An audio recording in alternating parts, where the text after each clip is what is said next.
Welcome to Subtle Propaganda. I'm Drew, coming to you live from the volcano that will one day destroy us all. Joining me is Three Circles Mike, who has no idea what a Venn diagram is, Integrity Joe, who's late in light, and Rob.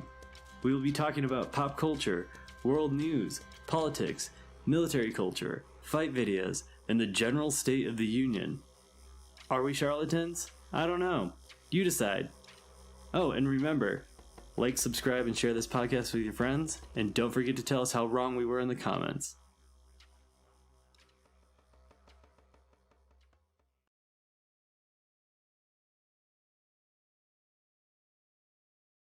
Yo, What's going on? what's cracking? So last week, big UFC fight. Pretty successful pay-per-view for the company. Shortest card they've had, I think, in like a few years. But because MMA is the way it is, and it's the wild, weird, and wonderful sport of MMA, crazy shit's always happening. Did you guys see that Chris Weidman leg injury? Dude, gross. It was cosmic karma. I guess Right. karma is cosmic, so that's kind of a. But it was fucking it was nasty. It was like some weird, crazy coincidence because, well, first of all, that type of injury is so fluky. It just doesn't happen very often. I'm thinking about the amount of like leg kicks or kicks that are thrown and checked and nothing, of consequence. I mean, you're starting to see more and more with like the lower calf kick, people having like nerve problems from checking it. But to get this type of fracture, oof, it's brutal and like so weird. And the crazy thing is that, so like for the audience or the listeners that don't know, Chris Weidman a few years ago was the middleweight champion of the UFC. And he became the middleweight champion when he dethroned the long-term champion, Anderson Silva. And they kind of disregarded his taking the title from Anderson Silva because in their first fight, Anderson Silva got to this point to where he had won for like 5 years almost, that he was so bored that he kind of like would do this thing where he'd put his hands down like in a fight and kind of clown on the dude a little bit. And he did that in Weidman's fight, and Weidman knocked him the fuck out. Yeah. And they're like, oh, well, Anderson Silva was winning until he decided to do that. And so they're like, all right, rematch. And so when they rematched, same thing that happened to Weidman. Anderson Silva threw a leg kick. Chris Weidman checked it and, broke Anderson Silva's tibia same way.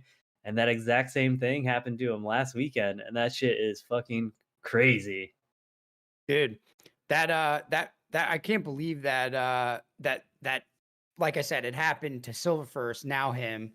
I mean, like literally almost the exact same way. Was it the same leg? Do you know? Yeah. Top of your head? Right leg. Mm-hmm. Dude, man, I'm telling you, it's fucking. Only difference was I think Chris Weidman was throwing an outside leg kick and Anderson Silva was throwing an inside leg kick. Oh, okay. Yeah. So. I mean, dude, it looked real gross. And I mean, it's always really bad when you like, the guy doesn't really know it's broken in the moment and he tries to step back on it. Oh man, dude. It was gross looking, dude. Yeah, that's the worst part. Like the break's bad, like when you can see the bone wrapping around some dude's leg, but the worst is the first step after that. And dude,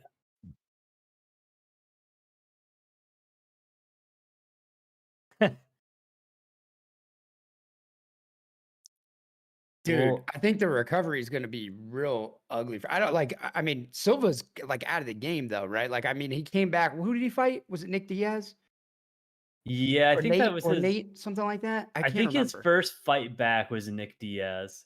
And it took years, right? It was years. Yeah, I think it was a year and a half, almost 2 years before he came back. And he was a completely different fighter after that. I mean, granted, he was like almost 40 then, which, right. You're at the old end to begin with. Yeah, you're at the end of your athletic prime anyway. Unless you're like a heavyweight or something. Heavyweights seem to be able to have like extended careers late into their life, but yeah, he's a completely different fighter. It was pretty interesting. Like after this injury, Anderson Silva sent him like a message on Instagram, just being like, you know, you're in my thoughts. Hope everything goes well for you. Like hope a speedy recovery. Like I know how terrible it is to have this injury and all that stuff. So that was like kind of nice to see. But Yeah. yeah, I think Weidman's 38. He's lost 6 of his last 8 fights. He's no longer the champion anymore. Yeah. He before Too that, like bad though. he's had, this isn't his first injury either. I mean, the dude's been riddled with injuries his entire career. He wrestled prior to that. But yeah, I think he's going to be out at least a year, minimum, like Yeah. probably 2. And he'll be like 40 by the time he comes back. And he's going to try to come back too. Well, I remember like my thing was around the time when Silva got hurt, like, just afterwards, they did like a documentary about his recovery and like what it took to get him back in the octagon. And he had to like go to all these sports psychologists and see all these fucking people, dude, just to be able to throw a kick again. You know what I mean? Like to be able to kind of overcome the fear of actually using power in your kicks because you're afraid your leg's gonna snap off. Like Yeah. there's something also there that like I just don't know if you can ever be the same fighter again, right? Like you're never gonna have the same like will to just toss those freaking crazy hard kicks, because you're afraid somebody's gonna. And I mean, dude, how does that happen though? Like, how did like when he checked it, like, was his bone just weak or something? Like, how did it happen? I don't understand. I don't know, man. Like, obviously there's a lot of power behind those kicks. But Sure. yeah, I'm not sure if there's like, because in the training leading up to it, like if he took a really bad leg kick and it maybe he got like a green stick fracture. Oh yeah. Okay. And then like, he, threw it again, or he threw it in the fight and like at full speed, and that's what caused the fracture. Or it's just like a freak thing, man. Like, Uriah Hall checked it perfectly and just transferred all that energy right back into the bone. Because like if you saw the X-rays of before he had surgery, Chris Weidman fractured both his tibia and his fibula. They're both fractured. Whoa. Hmm. And then of course, Dude. yeah, and then The of fibula is course, not even a weight bearing bone either. So like, how the fuck did that get broken? just going all the way through, bro. Momentum. That's so gnarly, bro. Oh my Oh man, gosh. inelastic collision, bro. Oh my goodness, man. It's like Yeah. literally like cut his own fucking leg off. Ah, Well, yeah, dude. So like after he took his first step, so like after you have those 2 bones fractured, they're just sitting in there basically held together by skin and tendons. And so when yep. you load bear it on, like when you load bear on it, like there's nothing to give there. So it just, bends like it's a noodle, and compound fractured right through the back of his, both bones punctured right through his calf, out through his skin into the canvas on the octagon. So It's he brutal, posted a man. video of it, like he's got a nasty cut like in the back of his calf where the bones came through and all that shit, like so bad. I've had an open fracture before. It's awful, dude. It is the worst, especially when you see it.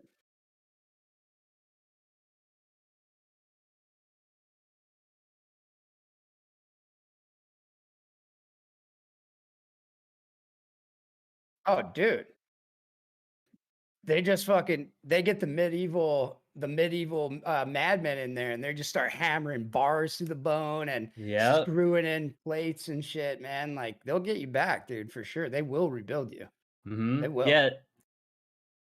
Yeah, that's what they do for this injury. They basically put a huge metal bar, and it goes from the top of your tibia all the way to the bottom, and the bone will build the scaffolding around that, and then like that's pretty intense. And then they say that the physical therapy after that is like super intense. Like it's a lot of work to try to get that back. Because before we had the ability to put a rod in there like that, you would be left permanently deformed, because the bone would grow shortened. Yeah, well, and that's what I was wondering too. Like, I was wondering if they were gonna do like an external fixation, you know what I mean? Like X fix on it where they drill out to the on the sides and it just basically sits there, holds the bones together and allows them to heal that way. I've seen that like with lots of like real traumatic like gunshot stuff or whatever, but I don't know if they would do it in sports injuries or if they just go the old rebar through the bones. Right. I think it depends on the injury, right? Because I mean, obviously, if you follow football at all, like Alex Smith had a really bad lower leg injury like that. And ESPN cannot stop telling you. Did you guys know this? Alex Smith had a bad leg injury and he had to have 17 surgeries. He almost lost his leg. Did you guys know that? So crazy. But like, dude, they can't stop fucking talking about it. I mean, obviously, he had a horrible experience. Like, he almost lost his leg because of, I think, medical malpractice. But that's a story for Oh, a different day. Because his fracture was really bad. His instead of just a contact and snapping him like clean into two, it spiraled off like both of those bones off. And like basically like almost twisted off his leg. And then he got a flesh eating bacteria from the hospital. oh yeah, see, dude, that's what always happens, man. These people like, and this was like, I don't want to go back down this rabbit hole, but this is like what we were talking about, with the people and their crazy takes about shooting people in the legs and stuff. Like, dude, people die from that a year later, 2 years later. People have long battles, after you shoot them and you splinter their fucking long bones. They get osteomyelitis. They get all types of horrible infections, and they end up, fighting these things forever. Some people walk it off, right? I mean, I've met a couple guys that, they get shot 6 times and they're 50 Cent about it. They just fucking shake it off and they're back to work, but like, I mean, that's typically not the case, right? So like, and dude, those infections are, my point is those infections are no joke, dude. They will take you out of the game, dude. Mm-hmm. For Yeah, I real. mean, how many Marines or corpsmen do we know that like they got either gunshot wound to the leg or IED that they stepped on, but then their leg was mostly like very badly damaged, but mostly intact, and they go ahead and elect to have it chopped off at like a below the knee or something like that because they've had to deal with either so many surgeries or like they've had so many infections. They're just like can't do this anymore, and then it's like years later they like just remove it. Yeah, I knew a guy that fought it, like just tried to keep it, and I used to contract with him. And dude, I mean, it's a tough bastard. I wouldn't have done it. I probably would have just elected to chop it off. I mean, dude, his leg basically was like from the knee down was like a tree trunk. It was huge, and I mean, it would just swell up so bad, dude. And like, I mean, dude, it wasn't. It didn't even look like from like it didn't even look like having a leg, honestly, bro. It looked like a major deformity. Like I think you'd be better off with a prosthetic. But yeah, he wasn't really interested in the idea of going through having it chopped off. I guess it was kind of one of those things like, do I want to go through the like year-long process, get it chopped off, go through the rehab, learn to walk and run with the prosthetic, or should I just kind of keep living my life like this? Um, but yeah, definitely did not look comfortable or fun. And his was from an overpressure injury in an IED blast. Like literally, the blast was strong enough that it destroyed tissue and like ruptured shit in his leg. And that's what fucked his leg up. Jesus Christ. Yeah. Mhm. Exactly. Yeah, and it just never went away. And you could see like where they had done the escharotomies and everything, like you had all the scars from it. So like, I mean, I had like a gazillion surgeries, so it just doesn't look, yeah, it's no joke. Those infections and all that stuff will fuck you up bad. Yeah, that's awful. But Oh yeah, no, yeah.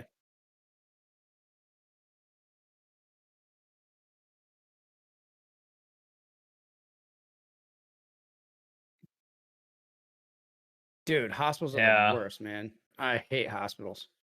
Ugh, I hate them. Yeah, and that's I mean, I hope Chris Weidman the best, hope he recovers, but even if he does come back, I hope you know, he does I hope he doesn't come back. He probably will. If he does, hopefully his career goes a whole lot better than Anderson Silva's did Yeah. because after that, Silva never won a fight. Well, he won one fight. He beat Derek Brunson, but it's a terrible fight. If you watch it, most people would dispute that Brunson won it. He won by a split decision, and he lost every single fight after that, or since other than that. Damn. His comeback fight against Nick Diaz, it was a no contest because he used steroids to come back. So of course he blamed him on Damn. dick pills, just like he went to John Jones' defense, dick pills. Yeah. But yeah, hopefully, but given the state of MMA, he probably will have to come back because Anderson Silva is still fighting. He's getting ready to box Julio Cesar Chavez, I think. Oh, really? Yeah, isn't that sad? He's getting a box a 50-year-old, and he might actually get knocked out. What do you make of all this, like, UFC fight? I mean, is it just strictly raw money? Like, why UFC fighters are just moving into trying to do boxing matches? I mean, I think it's so fucking dumb. Like, they're not boxers. They're gonna get eaten alive. I think it highlights two things. I think you're right on the money as that it highlights the sad state of MMA as far as when it comes to fighter pay or profit sharing or revenue sharing, whatever you want to say, and like fighter rights or representation, all things like that. Because clearly, like, why is Ben Askren fighting Jake Paul? When Ben Askren was one of the most dominant, welterweights in the sport. He was a two-time champion, or he was a champion in two different leagues. The welterweight champion in Bellator, and then he was the welterweight champion in one fighting championship. And he didn't have a very good run in the UFC. But he was pretty old then too. He just came off of having a hip replacement surgery, and dude showed up. Like, Ben Askren's always dad bod it out. Like he's like the epitome of, like, he just looks fat. Like, he literally looks like he eats Cheetos all day, but he'll fucking beat your ass. Like, he's just one of those dudes. Just wrestle you into the ground and grind you out that way. But yeah, he had no business being in that Jake Paul fight. Yeah, he looked like a total fatty. I was like, as soon as I saw the weigh-in, I'm like, dude, what do you do? I mean, at least show up. You know what I mean? Like, just right, yeah. do something, dude. Like, cut a little weight. But I mean, I don't know. I think it really, like, they're memifying sports. It's really pathetic, man. And there's like, because I mean, I'm not a big sports person, but like, I think sports are important, right? Like, you want competition. You especially want elite competition. You know what I mean? It's great. It's great recreation for people. It's also great, for them to watch or whatever. It's great entertainment. But dude, like, to take an MMA fighter and put him in a boxing ring, it's like, I don't know. It's like organizing a gladiator match. Giving the other guys swords, bows and arrows, all this shit, and then telling the other dude, like, all right, now you're just gonna come in here with nothing. Like, you're taking away all these guys' weapons. What are they supposed to do? Like, I think about the movie Ip Man, where Ip Man fights the boxer, and he's like, no more leg kicks, and no more of this, and no more of that, because he's whooping his ass. He's like, and then he's like, okay, and then just still beats him, but he's like, all right, well, you took away half his arsenal, so now it's like saying you can't throw a left jab and a right hook anymore. You can only throw everything else. It's like, definitely, if you're gonna go from like an 8-point system to a 2-point system, it's like, it's obvious. A lot gets lost in translation. Like, I just think it's dumb, man. I mean, I don't know. And plus, I just don't think they'll ever be at the elite level. So, like, literally, it's like a meme. It's like a fucking joke. You know what I mean? Like, how much money can we get people to pay to watch idiots get in the ring and fucking dance around each other? You know what I mean? It's just kind of strange to me. I don't even know why people pay for it. I would never personally, but. Well, that's like the sad thing about being an MMA fan. The sad, sobering reality is that people like trash, man. Most people like trash. And if you're an MMA fan, it sucks, because if you love the sport and you're a diehard MMA fan and you just want to see the best fights possible between the best guys, guess what? Like, most of the time, those fights, nobody cares. You know who drives the sport of MMA or the UFC? Fucking filthy casuals. People that don't have any idea who the two fighters are, who, like, they don't know the backstory. They just like, they're just like, oh, this is supposed to be a good fight. Like, oh, I guess I'll pay for it, or I'll show up. That's who drives the sport, unfortunately. The social market of, I'm hosting a fight, so everybody can come over and we can just watch two people beat each other up. but have no actual interest or background on it. Right. Well, it's just like the Jake Paul fight. Like, who is Jake Paul? Like, he's just known for being the loser brother of a dude that filmed the guy hanging himself in a Japanese forest. But he's a genius, man. He is an internet troll that comes. He participated in high school wrestling, so he's somewhat athletic. He has taken boxing fairly seriously over the last couple of years, and he's smart, man. He has hand-picked people that he knows that he can beat, and he just trolls them, makes everybody mad.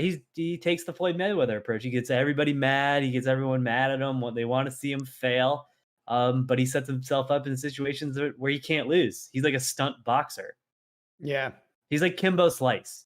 Everybody loved Kimbo Slice because, he was just beating up bums in boatyards and stuff like that. And then, he comes to the UFC and he gets his fucking ass kicked. So. Yeah, dude. I mean, didn't he like almost die in a fight? No. Well, he fought a dude that did have a heart attack. Yeah, that did have a heart attack. I'm like, I knew it was something like that. But I mean, overall, do you think it's good for the sports, for combat sports? No, I think it's bad. I think it's terrible because like the people that like I said, drive the sport are people that ultimately don't really care about it. And it's just like a larger commentary on the way that the UFC or MMA is run. Right. Like right now, if you don't know, the UFC is in a huge legal battle right now. They're getting sued by all these old fighters, basically for things that they believe that they're owed. And documents have come out saying that the UFC only shares about 20%, 18 to 20% of their profit or revenue with the fighters. And what's that? It's JTS Brown, hobo whiskey. Ooh. And they don't want to share any more than 20% of the money they make with the fighters. And the fighters are never going to organize into a labor organization or a labor union to try to get a better share or more share of the profit, because I don't know what it is about MMA. Like, I guess it's a bunch of rogues or people that don't really fit in with society to begin with. They believe, in order to do that, like, you have to have the ultimate belief in you as a person. Like, you can overcome the challenges that other people can't. And so I think it breeds a type of person that, like, oh, well, if someone's not willing to fight for that amount of money, I'll do it for this amount. They're always undercutting each other. They're always like, oh, if they won't do it, I'll do it. And they just don't, like, I mean, for example, the UFC just went public. They just were with WME Endeavor, started an IPO. They're going to make a whole bunch of money on that. The fighters aren't getting any of that because they're too dumb to organize. Well, and that's the thing is, like, you saw the writing on the wall, like with the Reebok deal and stuff, right? Like where they locked out all their sponsors. I mean, the fighters, it's like, how many times are you going to, it's like an abusive relationship, right? Like, how many times are you going to be the victim before, like, I can't really blame the perpetrator anymore? Like, right. Dude, it's your own fucking fault, man. It's like Stockholm syndrome, bro. Yeah, exactly. Like, I know that these guys love what they do. That's obvious. I mean, when I would see, like, I would see stuff about like Nick or Nate Diaz or whatever, and how they would basically just get crazy high, jump on their bike, ride their bike for like 100 miles, and then be in the gym all fucking week. Also, that they could fight prime time pay-per-view UFC for like fucking 40K. Making fucking 40K a year, maybe even 80K a year if you're lucky. And you're putting in that kind of work. Like, you got to love what you do, bro. You have to. You know what I mean? Because especially where those dudes were living up in NorCal, living on 40K a year, shit, bro, that's nothing. That's fucking peasant money, dude. So like, I don't doubt that they love what they do, but yeah, at some point you gotta kind of fucking cut your losses and say, look, I love the sport, but dude, I'm not gonna let you bully me. And if dudes do that, I think, obviously Dana White would have no choice but to come around. I mean, do you think he could forever just keep finding new talent and like new hype trains to kind of throw into the masses? I mean, he seems pretty skilled at that. So he's very skilled at it. And like I said, he's really good at taking advantage of, like, oh, okay, you don't want to fight for this amount of money. There's always somebody else that's willing to, fight for less, or take their somebody who's probably not ultimately deserving, but like they get their big shot or their shot on like pay-per-view, they'll take it. Yeah. Um, I mean, I've mentioned this on other podcasts when we've talked about Dana White before. He's also a notoriously successful gambler. He's blackballed from many casinos in Vegas. Like they've told him like politely, like he's not a cheater or anything, but they've said, hey, like it's time to go. I remember seeing he posted the video of them calling him, going like, "Hey, I forgot how much he made," and then the next morning he's like, "Oh, I got the official text or call. I can't come back. Like you took too much money." He'll fleece, dude. He'll literally leave a UFC event and fleece a casino for $1 million. Mm-hmm. Doing high roller shit. He so the UFC used to be at the Palms a lot in Las Vegas. And he used to gamble there, either blackjack or poker, one of the two. And same thing, was winning a whole bunch. They told him it's time to go. He removed the UFC from ever being held there ever again. And then eventually, he's good friends with the Fertitta brothers who own Station Casinos. They're billionaires. They bought the Palms, and I guarantee it was because they banned Dana White. Yep. And they were like, fuck you. That makes sense. Like he's like, fuck you, I own you now, and I can fucking come in and gamble whenever I want. That's fucking, dude. That is raw balls right there, dude. Mm-hmm. That's big. That is big player shit right there. That's fucking cool. I wish I had it like that. Oh yeah, let me call my billionaire homies, work out a sweet deal with them, and just screw you guys over, dude. Like, holy shit. Yeah, and like that's the thing is like Dana White's been doing this a long time. He's very skilled at it. He has a lot of obviously has a lot of connections. He's made a shit ton of money. And how much was he for?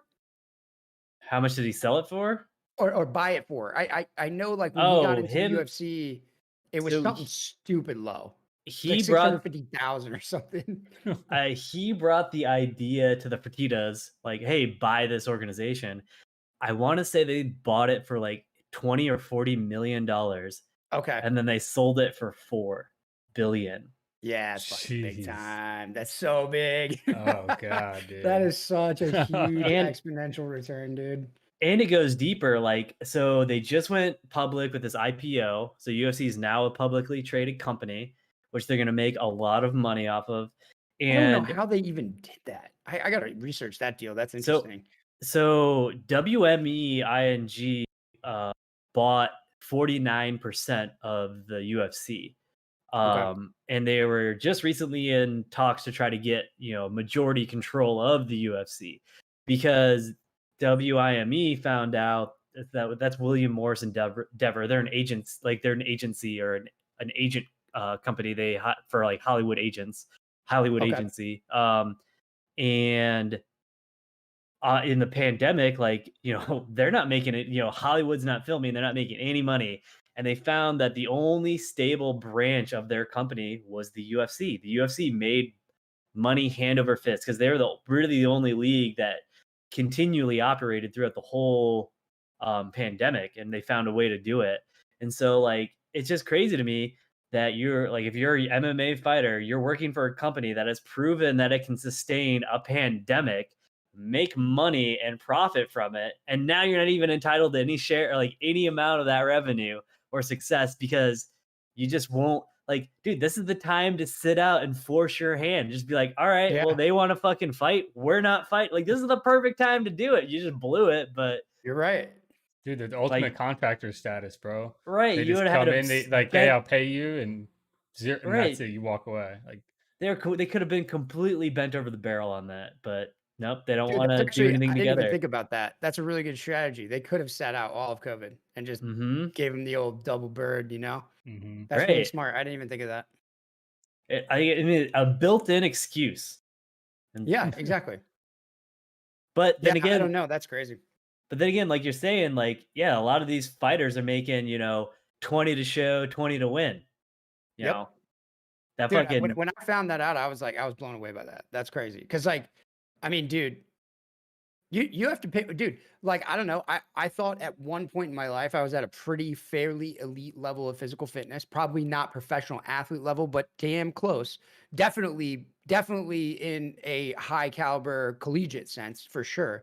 But I mean, dude, like you had to pay me and take care of me real good to make me do that. You know what I mean? I had like free doctors, I had free food, I had free room and board, like all that stuff, like, and then I was also getting paid fairly well. Like, dude, you can't. And then if you wanted me to do that on television, bro, you gotta pay me way more. You gotta pay me way fucking more, dude. Right. Like know your worth, It's like you're completely Yeah. underselling your efforts and time. Like you could probably make that amount just coaching or something, like, but right. And that's the thing too. Like that's why I have a lot of like, as much as I'll dog on MMA fighters for not being very smart as far as like where it goes, like looking out for their financial future or like trying to get like the most for them, which might come through like a certain amount of hardship.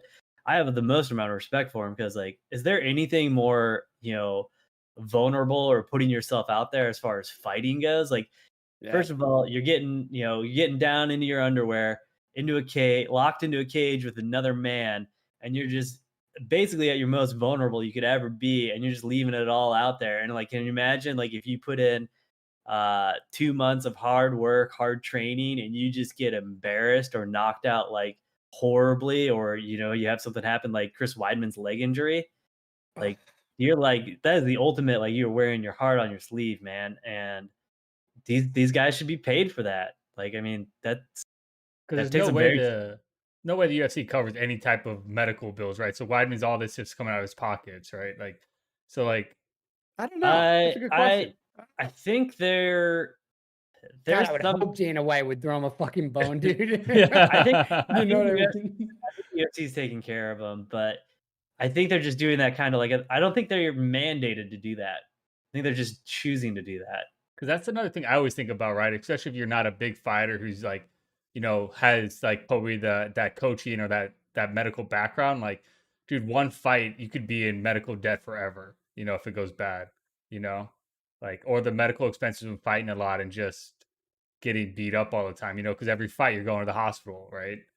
To get checked out, to get all the tests done to make sure you don't have any underlying injuries that aren't apparent, so you don't die in your sleep that night. Like that shit's got to add up. So I wonder, is that part of like the fight expenses? Like, you'll get this prize pool, but we also will pay your post-fight medical medical bills. I think they might pay for some of the medical stuff, but I don't think they pay for any of the residual like long-term consequences from those medical injuries. Like example, there's a really good young bantamweight fighter. His name was Michael Mayday McDonald. Very dynamic striker. But in his fights, he would always break his hands, either one of them or both of them. And he ended up breaking his hands so many times that he's just like, I can't fight anymore. And like he's like working in a coal mine or something now. Because he had to have so many hand surgeries and he had so many lingering injuries from his hands being injured and broken, that he quit the sport like before he even got a title shot, I think, and like 27 years old, something like that. Damn. And there's no there's nothing. It's just like, okay, thanks for the good fights. See you later. Yeah, the longevity.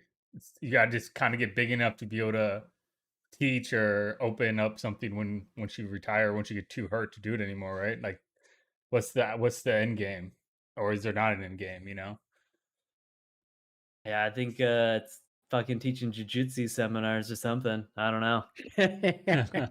Yeah, exactly, man. Pretty much just being kind of a name, doing commercials, shit like that. But right. They're not giving out the good jobs anymore, like because they used to have Chuck Liddell and like Matt Hughes and all these dudes on there to like basically like look at Chuck Liddell. Like Dana White for years is like, he's only on the books. I'm only paying him for his job so I could keep him from fighting. Fucking, did I ever tell you I met Chuck Liddell for like 5 minutes? Oh, really? Yeah, Lake Havasu, long time ago when I was like fucking 17.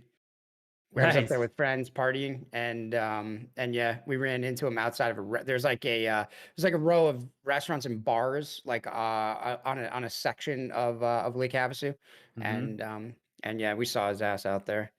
It was pretty cool. It was like cool. That was like around his heyday too. That was like he was championship like a big time, Chuck Liddell. Yeah, he was like a big time celeb at that time. So Partying Nice. Havasu, bro. Nice. Fuck yeah, dude. That dude's basically just a beer drinking fighter, dude. He ain't no fucking, he's no fucking elite athlete, dude. He's just tough as shit, dude. Hell yeah. But on the topic of the UFC, indirectly, something that I wanted to bring up to you guys and get your thoughts is that we like to throw some shade on Rogan here and there, but have you guys heard about this whole vaccine Oh my controversy God, I with love Rogan? it. I love the quote. Did Joe It's Rogan get a comedy. medical degree without us knowing? Like, It's so great, dude. Well, dude, I mean, the thing that bothers me about it, so I guess just starting from the beginning is, you know, if you don't know who Joe Rogan is, get out from under a rock. Anyway, on his podcast, he said that young and healthy people shouldn't get the vaccine. He doesn't see why they need it, right? Which, you know, reasonable statement, dude, reasonable position. I think he's probably wrong. You know, like he since has been criticized for it at the highest levels. And he won't walk back the statements, but continues to say that like the idea that we need vaccines to protect other people is a different conversation to him, which in my opinion there's no categorical difference there. Like that's a part of why vaccines are important. But anyway, I mean, you know, that's what he got in trouble for saying, and it has been nothing but major body slams by every major media outlet, as Mike mentioned. You know, did Joe Rogan get a medical degree? Blah blah blah. So, yeah, what do you guys think of it? I saw the Fauci thing first. So I first found out about it because I was scrolling through the Reddit, you know, the ultimate place of information, and I saw Fauci slams Joe Rogan. So I was like, oh, let's see what this is about. And then I started to go down the rabbit hole, and like saw the clip, and then he started talking about how his kids got it and it wasn't a big deal, and how if you're going to the gym and you're being active and you're healthy, then it's not that dangerous. And I'm just like, bro, you're a big influence. Like you can't be saying shit like that you don't expect to back up because it's gonna blow up in your face. And unless you preface it with like, this is my uneducated, you know, personal opinion, blah blah blah, that still doesn't fly. And I didn't know he didn't resend it. I didn't see that he didn't walk it back, or I didn't see any of his comments afterwards. So that's interesting that he's kind of sticking to his guns about it. Because I know he's always hated it. Like that's why he went to Texas, right? Part of it was. Well, he's also he's saying that like he thinks the vaccine's safe. He says that his family members have gotten it and that he was ready to get the Johnson and Johnson until it got paused. But yeah, then he, you know, he said, like I said, he says there's some type of categorical difference between, you know, young and healthy people get the vaccine, but you get the vaccine to help other people. It's like, I don't even know. Sometimes he's just kind of a meathead, I think, in that respect. But I don't think, like, when you say it out loud, how does that not sound like the same fucking thing? Yeah, that's the whole point. I hear like the same things. Yeah, I guess I'd have to hear like the full context of what he's saying to like really truly understand where he's coming from. That doesn't really make any sense to me. Like, yeah, here's the direct quote. I'm not an anti-vax person. In fact, I said I believe they're safe and I encourage many people to take them. My parents are vaccinated. I just said I don't think if you are a young, healthy person, you need it. Their argument was you need it for other people. But that's a different argument. That's a different conversation. And their argument being like Fauci and other people. So that's literally his comment. Yeah, that doesn't make any sense. So he thinks the vaccine is safe for you to get it, so you don't get COVID. Completely misunderstanding the whole point of vaccines in the first place. Right, like I'm confused, like in a very cyclical fashion by this. Young and healthy people don't need it. It's like, sure, I get like if we want to reduce this down with all other factors eliminated, it's like, yeah, young and healthy people don't need it, right? Like, I don't know, like should we give 10-year-olds a cancer vaccine if we had it? Like, I don't know how out risk a person at 10 years of age is to contracting some types of cancer. I don't know. It just doesn't make that, like, I get at that fundamental level, I guess, if you want to get really philosophical about it, but like, dude, like we're living through a pandemic. I mean, you get vaccinated in order to try to develop some level of herd immunity, our favorite topic, and try to limit the spread. Like, young people are a vector for this because they don't die.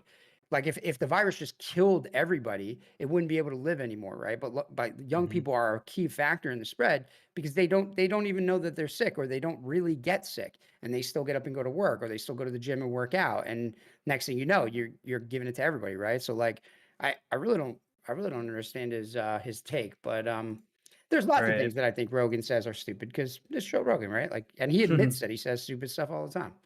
Right. What my big issue with it, and sorry, I'll pass it off to you. My big issue with it is how much hatred he's getting right now from the media. This whole like he's not a doctor, he's not qualified to make these kinds of statements. But then every day I read something from Bill Gates that seems extremely fucking medical and extremely outside of his scope and expertise. I don't know. Maybe a little bit of bias there. I don't know. No, that is a good point though. Like everybody's always an expert, right? So Joe Rogan just says something that people don't like, and now they're hitting him with all these factual, like, what's your credentials? Where really the only people talking about mask and like precautions are the people that no one wants to listen to, like Fauci with 2 degrees, the CDC with a bunch of people with medical degrees, but you want to listen to, politicians that have 0 degrees in like this field, right? They're lawyers or something else, but they can talk about it all they want. So yeah, it is kind of like a double standard bias type thing of like you're just like cherry picking a popular dude because he said something that anybody else could say, and it would just be like whatever. Yeah, I just don't understand Rogan's point. Like, me neither. Because there's 2 ways of getting out of this whole thing: is you expose everybody, and then either once you get it, you either die or you don't, and you have the antibodies, or you vaccinate as many people as possible so they have the antibodies. Those are your 2 ways out. Right. So like I don't understand like how like just because you're young doesn't mean like, okay, I understand like you're more likely, or there's a higher likelihood of you surviving a first or initial infection than if you're older. But yeah, that's why you get vaccinated, to protect other people, like not just to protect yourself, but mostly for other people, because you have to have about 95% compliance to achieve herd immunity. So yeah. And people hate that herd. Sorry.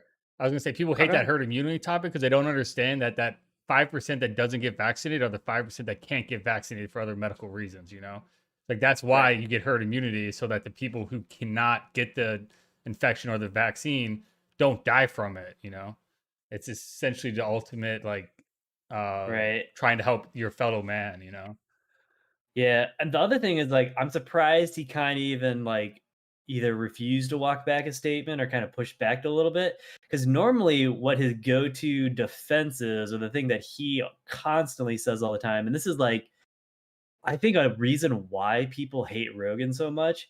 He obviously has the most popular podcast, or one of the most popular podcasts in the world. A lot of people are listening to him, big audience, crazy amount of guests, a nice variety of guests. But he believes that, he will say it all the time. He's like, dude, if you take anything I say seriously, I'm just a comedian, cage fighter, commentator, talking in a microphone for a living. So you shouldn't take anything I say seriously. But then again, at the same time, if you have that amount of people listening to you, or you have a huge amount of people listening to you, and you're having, experts in their field on your podcast, don't you have a certain amount of credibility you're supposed to uphold, or a standard you should adhere to? Or no? Like, yeah, I don't know what the answer is, because like, yeah, I mean, half the time he is just bullshitting, with either another comedian or one of his friends that he routinely has on. And then he does have more serious like conversations with, like a dude who specializes in like pesticides or something like that on his show. The anti-aging ones are my favorite. How to Stay Alive Forever, like those. Yeah, experts, those are good. So like it'd be like the same thing as like Joe Rogan's telling you how to live forever. Take all these supplements that he's that he like writes down during his podcast when he's talking to them. So yeah, that's a good point too. It's like you pick and choose what you decide to take serious from him. Well, yeah, I mean, I guess that's ultimately like, are you expecting to get, I don't know, reliable information from Joe Rogan every time he talks into a microphone? I don't know. Like, is that a ridiculous standard to have? No, I completely agree with you, man. I hate on one hand, I hate the argument from authority that like, if you don't have a degree, then your opinion is worthless. Because Right. if you can't reason through things, or if you can't like think about things, right? Like the argument from authority is just such a bad one. And then also the hypocrisy that's innate to it, such as like what I brought up about like Bill Gates just being lauded in the media all the time, always working on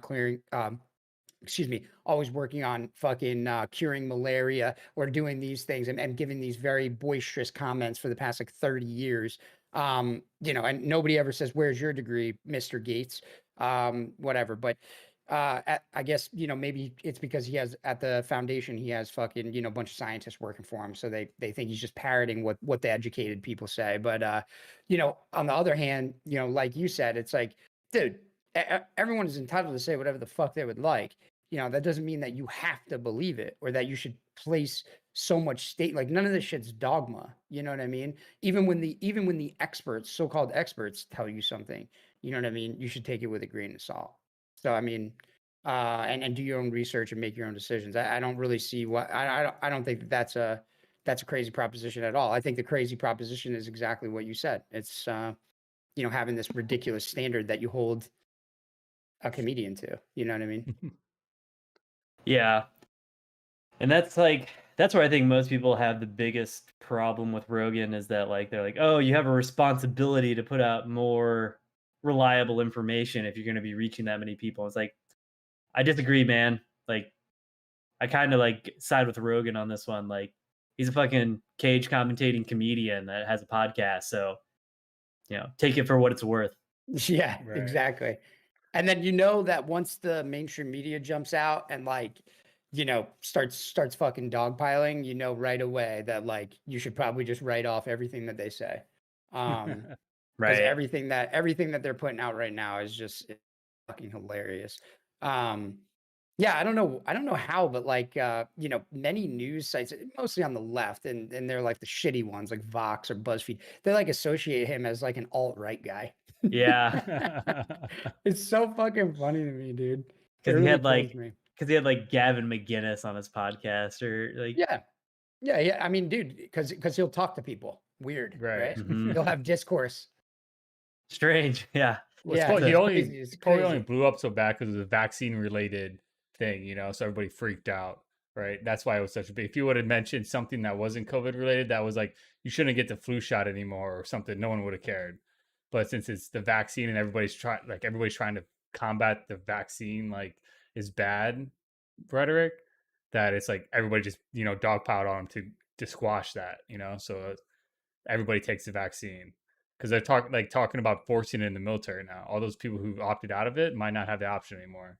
They're gonna It's get like forced. Yeah, I it's figured like that was coming. the vaccine's like a dog whistle. Like you said, Yeah. vaccine, and everybody's ears just perk up. Yeah. What'd you say? You got it, right? Huh? You got it?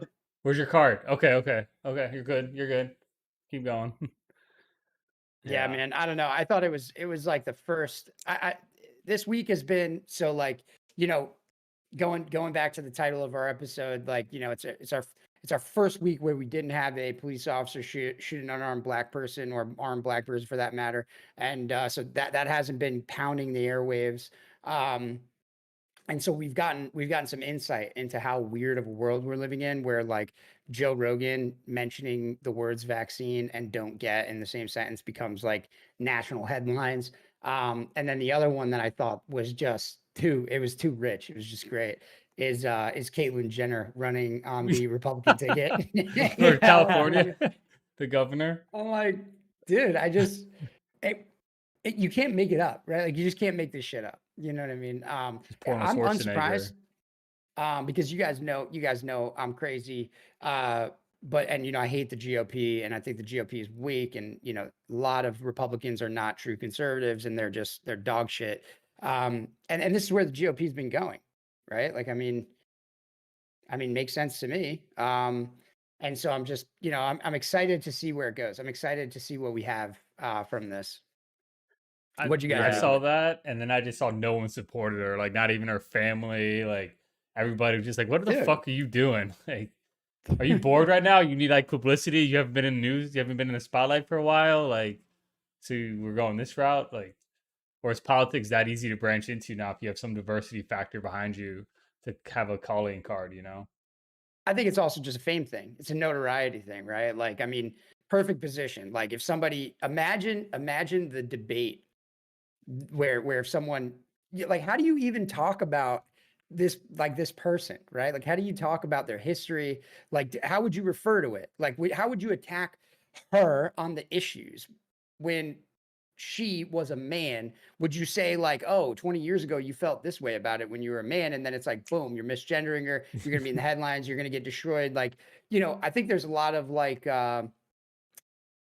fuckery that can go on in debates or in like campaigning and with media and stuff like that. And so I think that's what it is. It's just a strategy move. Like, I know I'm famous, I know that's lots of people will fuck this up along the way, so it makes it kind of it's low-hanging fruit.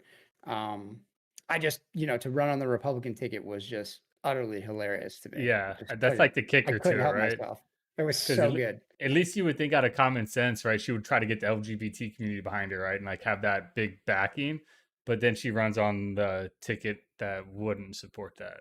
So that doesn't make sense. Well, that's the thing though, is that I think the GOP does support it. I mean, dude, I think like how would they not support it? I don't know. You think they would? You think the GOP would come out and say we are not the party? No, I don't think they would not. I think you know what I mean. Like no, I don't think that would outly like say that. But I figured if she would run on a Democratic Party, because most like LGBT supporters of that world is more blue, right? So I would imagine that it would be more the go-to side to run on, but I don't know. Yeah, right. Yeah, exactly. I mean, I don't know what the strategy is on picking that. You know what I mean? I don't know. I don't know. I don't know what to make of it. That's why I brought it up. I guess we'll find it out, right? I thought it was absolutely hilarious. I think it's gonna be. I think it'll be all about like. It's funny because I guess like Caitlyn Jenner supports like or has made statements supporting Trump, and all these kinds of things. So it's just really it's such a fucking conundrum, dude. It's very strange. I'm telling you, like I thought I was dreaming the headline. Is this like the GOP's last hope or like their Trojan horse of getting California back? Well, that's what I'm saying is that like in my opinion, this has been the GOP thing. Like they're all about it, dude. Like they will do whatever they have to. They will break whatever rules that they have to. Rules being like conservatism. They will defy conservatism in order to continue the march forward. With good politics. And so I think like this is just like another step, another link in the chain of them and having zero candidates that have any charisma or any hope of ever defeating anyone. This just makes sense to me. So I thought it was crazy. And I'm excited to see like what's going to happen here, and if they're actually going to be able to get a recall done, which I think would be crazy as well. Right? Didn't they get enough signatures for a recall? I thought that they did, and Okay. and that's where Caitlyn Jenner kind And that's of where this all up. comes. Like this is where it all came from. Yeah, exactly. But I don't know that part of it like super intimately, but just because like I try to not read about California because it's usually just reading, what are you going to read about? Yeah. Yeah. Like, I mean, I know what tech company created an app that shows you where all the piles of shit are on the street for you to not step in it or something. Where all the homeless people are to watch. Yeah. Yeah, I mean, I know, Gavin Newsom certainly hasn't won himself any favors over there, and a lot of people are hate him and they're sick of him and they want to get rid of him. But dude, that guy's not getting unseated. Like this is a fucking pipe dream for sure. Fuck, man, I don't know what the Kardashians do to people, but they just clearly fuck people's brains up. Like just anyone they're associated with just goes like their career tanks immediately or like takes a dramatic turn whenever they're associated with them. I wish they would just fucking go away like Paris Hilton did. But apparently they're just not going to. They're always going to be somehow in our lives, ruining it. I don't understand why everyone's fascination is with the Kardashians. unfortunately, Kim Kardashian's a better human being than any of us will ever be because she's personally gotten more people out of prison than we ever will for wrongfully being charged. So got that on our conscience. Thanks a lot. But yeah, dude, I just want fucking Caitlyn Jenner to go away. I want everybody that's associated with her and her family to go away. I don't want to see her again. Don't ever want to hear her again. She can murder people with her car and fucking change her sex and get away with it. So I like literally don't care what she has to say about anything and don't take anything that she has to be serious. So yeah, just no, attention. I All she agree. wants is attention. It's the Kardashians are totally psychic vampires, dude. They will fucking just they will bleed you dry, dude. As soon as you get into that family, dude, just something happens. It's over. It's over. It's over. But I don't yeah, understand I the don't know, appeal man. to everybody about them. Like, I don't get it, dude. Like, I don't understand why you emulate or why you're obsessed or care about what these people with zero skills have. Really, like, what are they contributing to? What are you getting value out of by, like, following them or listening to them?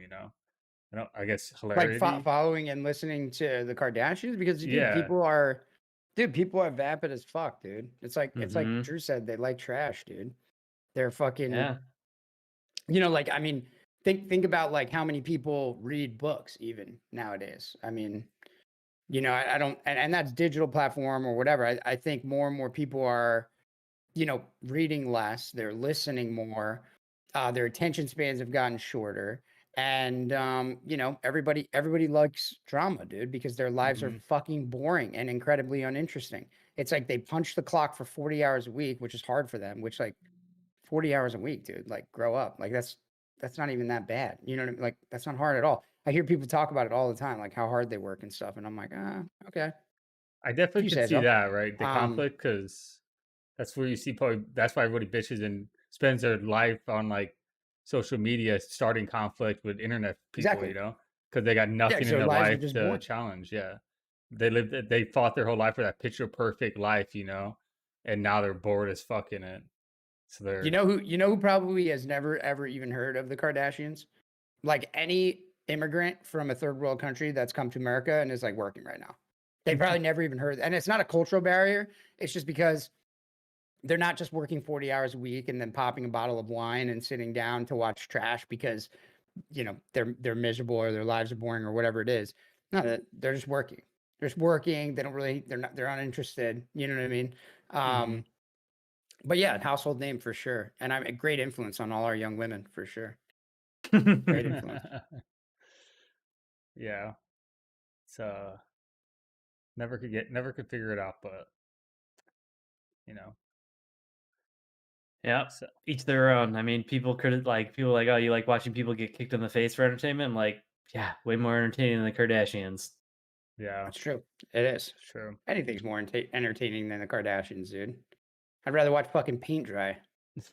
For real. I literally I'd rather watch Reddit videos of tractors like going through fields and like harvesting crops.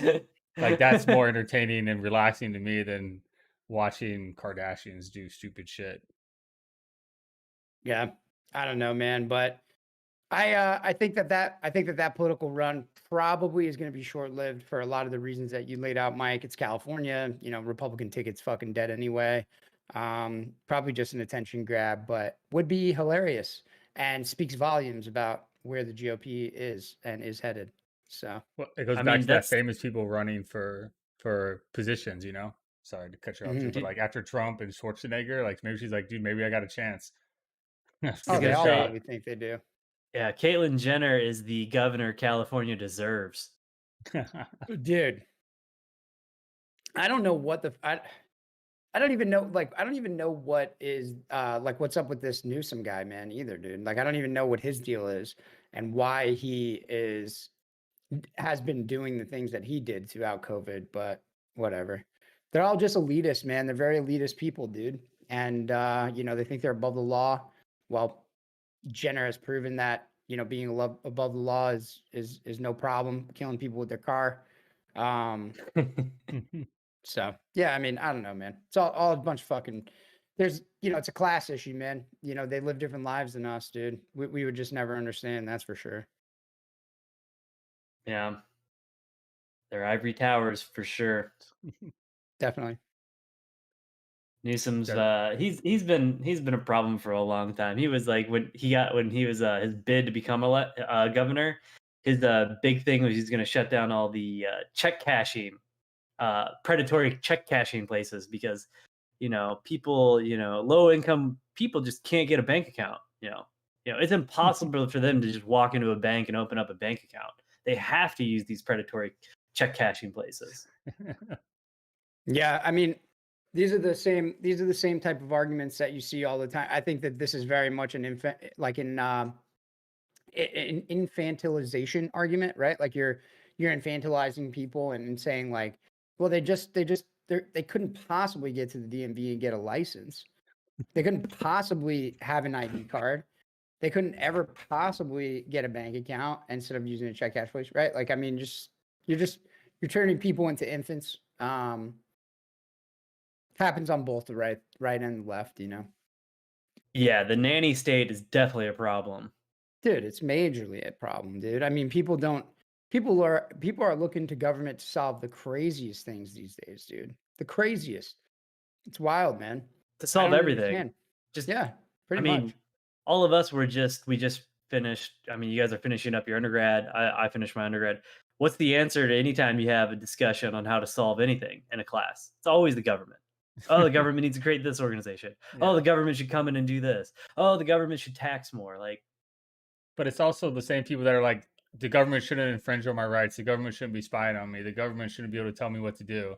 But you also want them to fix everything for you. It's like, can't have both. Like the more involved you want them to be with your problems, the more involved they're going to be in probably your life overall. I mean, shit, man. You went to a much more conservative school than I did because everyone would be like, I ain't got nothing to hide. So what? Who cares? Yeah. I'm not doing anything illegal. I have nothing to hide. If somebody wants to read my stuff, good. It's boring. They don't, dude. Yeah, that's I definitely didn't hear that. People don't pay. They've never actually run into like government intrusion for real before. Like imagine like something as simple as like the no-fly list, right? Like, if you're not familiar with the no-fly list, like basically, dude, you could just walk into the airport one day, got your bags, you go in, and the people check your passport, and they just go, "I'm sorry, but you're not allowed to fly today," and you're like, "What?" Like no one ever told. I didn't get any letters or like no one told me this, and then you're just not allowed to fly. And the government has no responsibility to tell you why. They don't need to inform you that you're even on the list. And you just can't do it anymore. Isn't that bizarre? Isn't that crazy? Like, why would we have, isn't this the country of, innocent till proven guilty? Like, why in the world would we have given the government to have this kind of power? Why would we give them this kind of power? Right. Just to crazy. Completely convict you without even telling you about it. It's like, I saw a news article about somebody getting a felony for embezzlement at a job they never told her about. So she was trying to apply for jobs for years and kept getting denied, and she had no idea why. And eventually she found out that her company had like pressed charges on her for embezzlement and never knew about it. And it's like, how does that happen? That sounds like an oversight problem. How the fuck does no one come after you for embezzlement? Right. Like she was apparently like, I guess, convicted of it or charged with it and never knew about it. And it was on her record, and she finally got it expunged. But it was like for years she was fighting, didn't even know about it. Dude, that would be nuts. That reminds me. Did you guys see this Chauvin news that recently came out? So apparently, in the event or the case that Derek Chauvin was acquitted of all of his charges, the Justice Department was going to arrest him in court after the acquittal and charge him with violating civil rights violations, and arrest him young for that. Kid that he did the same type of thing with, and made him he was like a teenager that he sat on his neck and he went unconscious, but he didn't die at that time, so he got off. And is that the same scenario? I think that was like that, and like on top of like all of the complaint, the combination of all the complaints and stuff that he had in the George Floyd incident, and then that prior incident. So like they were just gonna dude, the cards are stacked against him. For the very beginning. That dude was not getting out of there. Clearly was not getting out of anything. They had a backup Yeah, plan, bro. I don't like, I'm not a lawyer, but I don't like the miscarriage or what appears to be the miscarriage of justice where, a person isn't entitled to a fair trial. But at the same time, I don't feel bad either, because to me, this incident wasn't a racist incident. I don't think it had anything to do with race, in my opinion. And I have no doubt that Chauvin dude would have done the same fucking thing to me. No doubt, dude. Like if I had broken some law or something like that, right? Like, this is the thing, is like we're getting to a point now where there is a lot of enforcement versus verbal, physical enforcement, legal enforcement, all types of enforcement that's happening across the country. That is born from government. And who are the enforcers, right? It's typically the police. So for as much as we defend the police on this podcast, I definitely do not think that these are folks that are willing to bend the rules to make an exception for you, right? So I'm pretty sure that had we committed some horrible offense in his eyes, he would have did the same thing to us. So right, yeah, he's clearly a shitbag who is inadequately trained or prepared for the responsibilities of his job. Dude, if you know what you're doing, there's no reason it takes you fucking 12 minutes to subdue anybody. Right. Well, and the thing, I mean, the major thing, and we've talked about this a million times, we don't have to go back through it all over, but major thing is, once the cuffs are on, dude, fight's over. Yeah. That's it. Cuffs are on, you're doing everything I tell you to do, because you don't have fucking hands anymore. Right. Mm-hmm. You don't have hands. You're doing everything I tell you to do. And if you want to lay on the ground, fucking lay on the ground. I'll get 4 guys. We'll grab an arm each and a leg each, and we'll fucking toss your ass in the car. You're going to jail. Fight's over, dude. Fight's over. You can do whatever you want. You can kick and scream and cry about it all you want. But yeah, to drop the knee in the neck for 12 minutes is just really, really fucking stupid. Like I said, I think this whole how loosely we are throwing around hate crime terminology. And, this is like what I mentioned last week. I believe it was last week, maybe it was the podcast before, but, when I talked about the Anti-Lynching Act, and the loose nomenclature that, and verbiage that came with that Anti-Lynching Act that made it so that the title of the bill will read great in headlines if anyone ever opposed it. These are not bills that are, you know what I mean? Like this is the wrong way to approach race relations in this country, to have people who are reading headline news who may be of a particular racial identity and see that there are elected officials that would bar a bill like that, right? Maybe they're not reading all the way into this, but they certainly get that headline, and it makes the country only look one way, and it's very deceptive, man. It's fucked up. And I also saw that the deal in Georgia met hate crime statutes, the Ahmaud Arbery fucking shooting. Oh yeah, they were just charged with hate crimes, I think.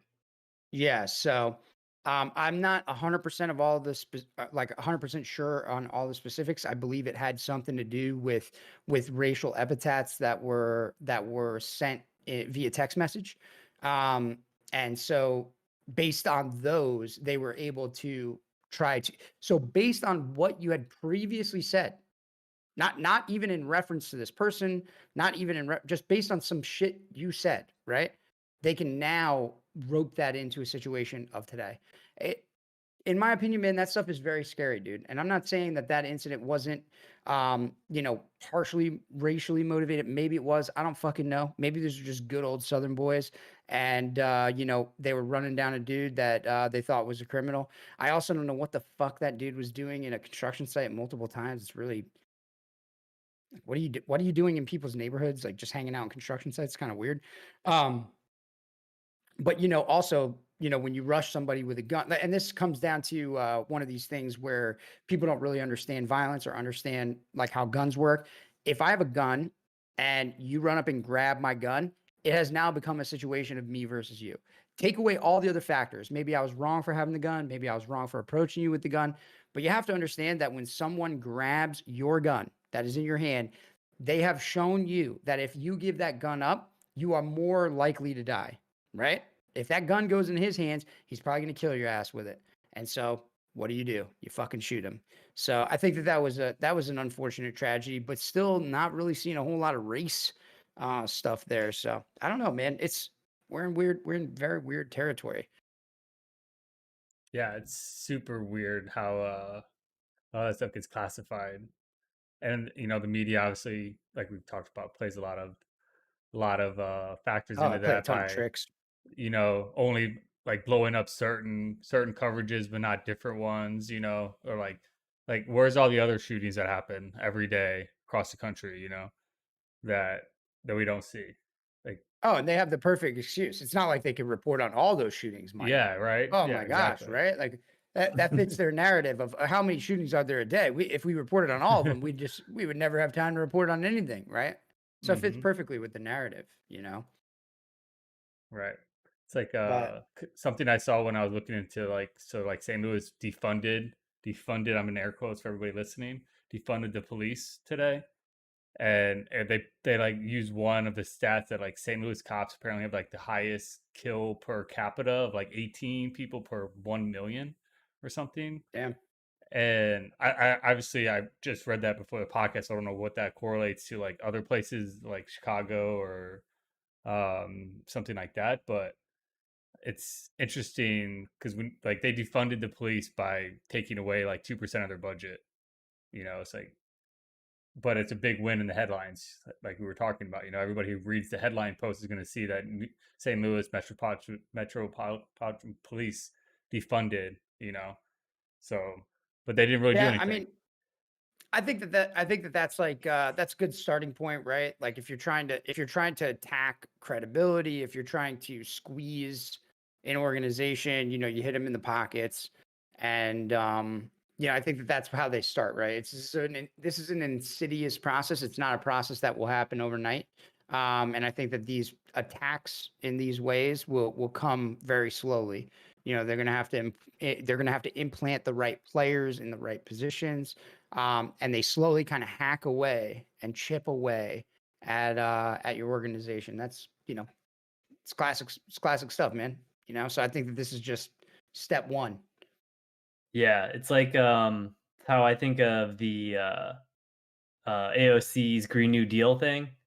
It was Right. so like audacious and like so ridiculous and so big and so encompassing and had so many things that need to be changed for it that obviously like if you sat down and read the details of it, it's laughable. Like it's just unbelievable that somebody would actually propose that as like serious legislation that could actually be, passed and implemented.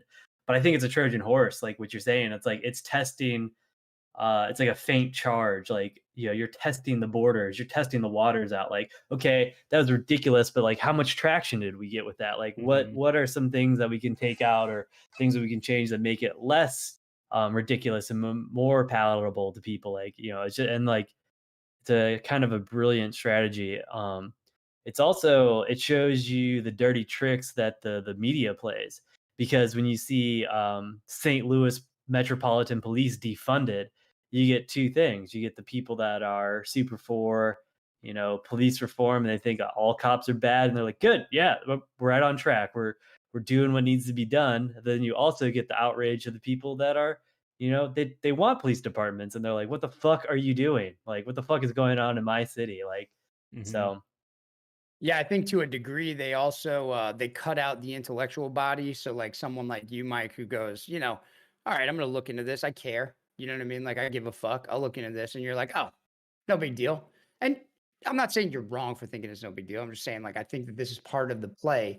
Is that when you look at it, you go, they didn't really do too much. They didn't get much done, but they did. They gained a couple yards. It's it's 2nd and 7 now, or 2nd and 5 now. You know what I mean? Like they've only got 5 more yards to go before they make that next big play, and then they start that over again. So when you look the other way on a 2% reduction in budget, a lot of people would look the other way, and I think realistically that as those things compound over time, you're looking at a real material impact to an organization. And I've seen it happen like on the micro scale here in New York City, where we have hotels that are suffering through the pandemic.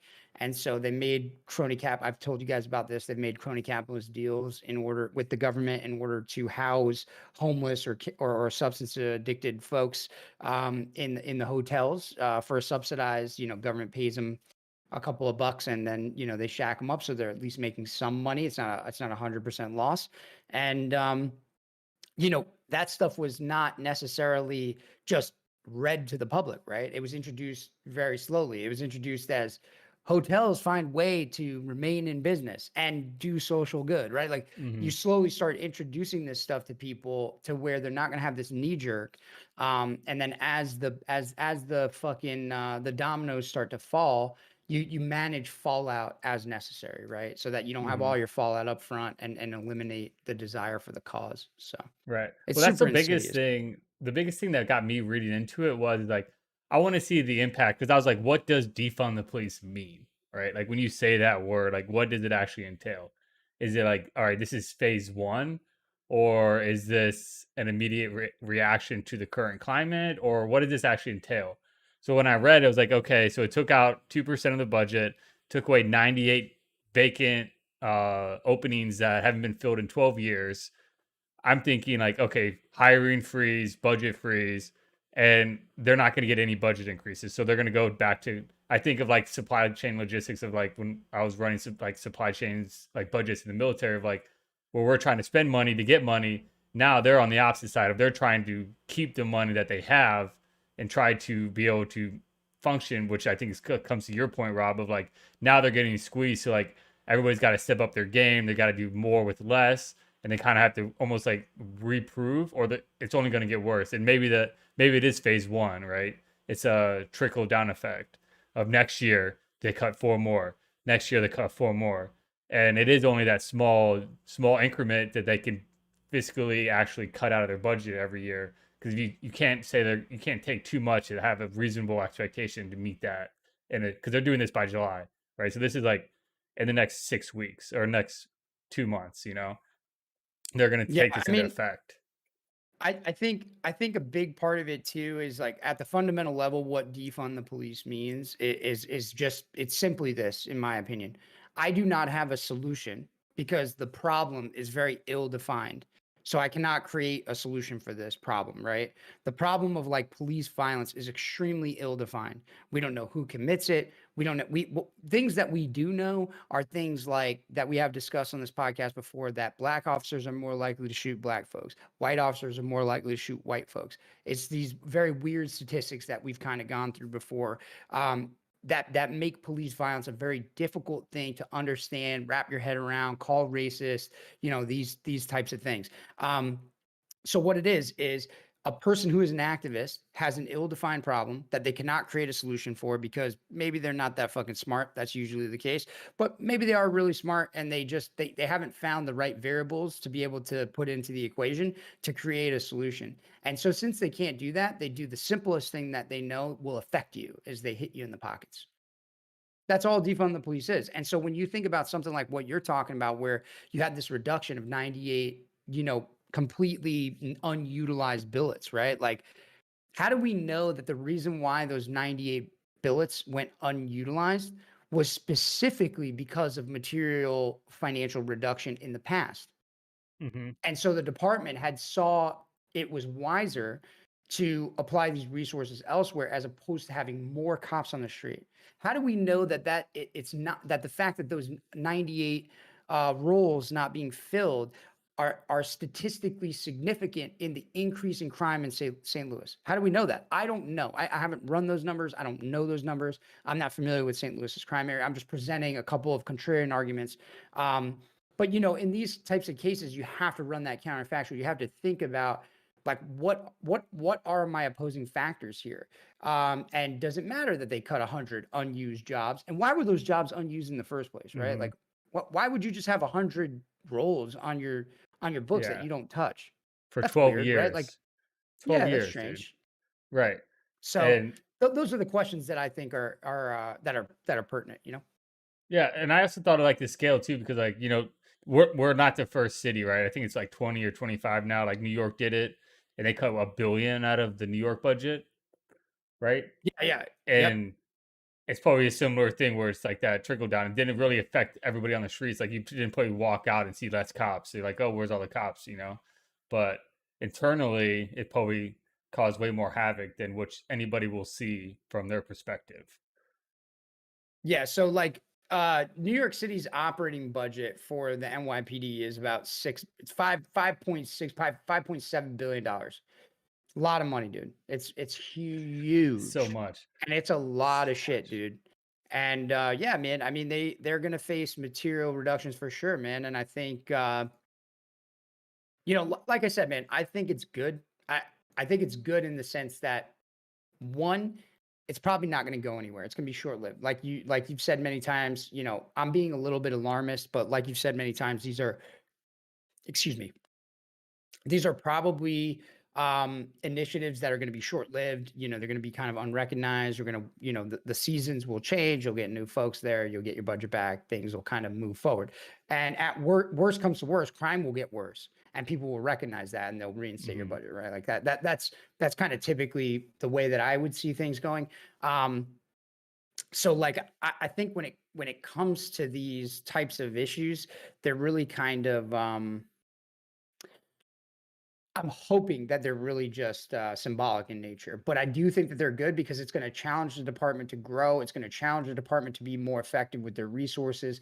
And these are the trials and tribulations that every government agency goes through, right? Like we're familiar with this, you know what I mean? And I think that anyone that's ever worked for the government has seen impacts, right? I mean, whenever the government goes into, a shutdown and you're not getting paid, but you're still expected to work. I mean, we've all been through these hardships and we've all kind of seen these types of weird situations play out. But at the end of the day, the American system is pretty stout and it will come full circle, So I think that this will be good for many police departments around the country as they get forced to kind of look at who shouldn't be a cop and who should be, because there probably are a lot of bad cops. And you know what? If it takes BLM making some arbitrary arguments for us to have better policing, it's like, whatever, dude. That's a win. That's a win for everybody, dude. You know what I mean? Yeah. Like, I don't really see too much. Now, if they completely undercut the institution and all people lose faith in policing, different story, right? This is two totally, different things happening there. But there's like generally speaking, you cut that little 2% and then guys get better. It's like, well, fucking awesome, Right. Great. That's what I was thinking is like you cut that little bit of extra budget that allows the extra payroll for a couple other cops that are probably shittier versus having a more competition, worth your, like you got to fight harder to keep your job and get your job because there's less money for those jobs. So yeah, I completely agree. And that's kind of what I hope for, is like it creates more of a competitive nature to where you can't just, show up, do your shit and go home and, stay on the job for 20 years to get retirement. Like hopefully it creates that dynamic of accountability and growth. They're not going to want to keep somebody who's literally just going to sit and do the same shit every day. They're like, dude, we'll get somebody else in here that you can do better for the same amount, Right. And I think cops are underpaid anyway, man. And I think that I think to a large extent the resources are wasted. So I think paying us maybe a more effective force better is smarter. You know what I mean? And I know I don't know. I'm not a cop. I've never worked in a police organization, but I know that they have metrics by which they judge folks. They have to. You know what I mean? They have to. For sure. So they have a military rank system. They got to have some type of metrics, right? They have to. Yeah. So like we know who are exactly like you mentioned, Mike. Like, for instance, a couple of weeks ago there was that shooting. Well, this may be a couple of months ago by now. Sorry, time just is a flat circle. As I've heard said. But yeah, like I think it was a couple of weeks or a couple of months. It was a shooting down in Georgia. Remember that giant fat cop who was chasing that lady around her car? She jumps in the car, he tries tasing her, and she shoots him, and he shoots her. She ends up dying. I don't think that guy should have been a cop, man. Yeah. Like, I think that there should be he should have been released for standards. You should not be that fat. You should not be that large of a human being. You're literally at that point, it's not even about your effectiveness in the job. I literally do not want to pay for your healthcare. I just don't. I don't want to pay. I don't want to pay for your healthcare. I'm happy to pay for any other cop's healthcare. You know, the guys that are out there putting their neck on the line and getting hurt and doing crazy shit. Let's pay for their healthcare. But like, goddamn, dude, like you're just gonna fucking die of heart disease, dude. Like, I'm surprised you didn't have a heart attack during that encounter from having to run around that saying. much. Like you literally had your stomach overlapping your gun belt. Like I don't understand how that even works. Yeah. I like you shouldn't make police uniforms that big. Like I think that and you know, honestly, like the guy is doing a hard job. He's out there risking his neck for us. So I respect that. I respect the service and the job. But like we have to stop pretending that's all that matters, right? Like, dude, Yeah. Well, you cannot be a fatso and a cop. Like you need to fucking be you need to have a standard. New rule: if you're a cop, you shouldn't have to need insulin unless you have type 1 diabetes. Yeah. Unless you were born with it, you shouldn't fucking need it. Yeah, exactly. Yeah. No, I mean, dude, it's I mean that's why I think it's good. That's why I think it's not necessarily all negative. That's maybe the optimist in me. I think the force that's driving it forward is negative. But like at the end of the day, man, if we lose a couple of those guys and we get a couple of guys, like I think that's healthy. I think good turnover. Let's recruit some young hard chargers that want to be fucking police officers, that want to fucking be in shape, that want to fucking serve their community. And let's get rid of these fat guys that are just fucking sitting there waiting on year 19, waiting for 20 or whatever the fuck the retirement year is, you know? Let's get rid of them, dude.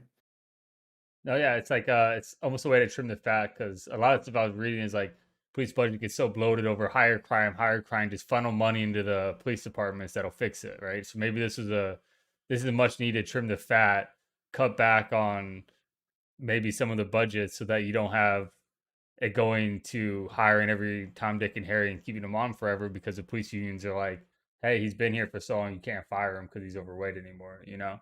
Let him finish out. And see, that's a big thing too, is the unions. I don't want to go there too hard on unions, but that's a big thing. That's why this stuff doesn't work. That's why we don't have, I'm sure there's plenty of people that probably wanted that guy gone.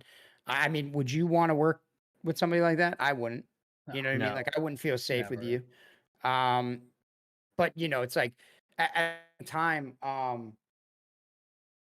you know, I do think that increasing budgets is effective in stopping crime. I mean, I think New York City is a case in chief for that, where you have a fucking high crime areas that were, you know, gun violence and murder capitals of the country at the time, that got cleaned up in a matter of months by just hiring literally an army of police. The problem is they have to be effectively applied and then they have to be effectively backed off, which you have to have good leadership for that, you know, and that's a different story.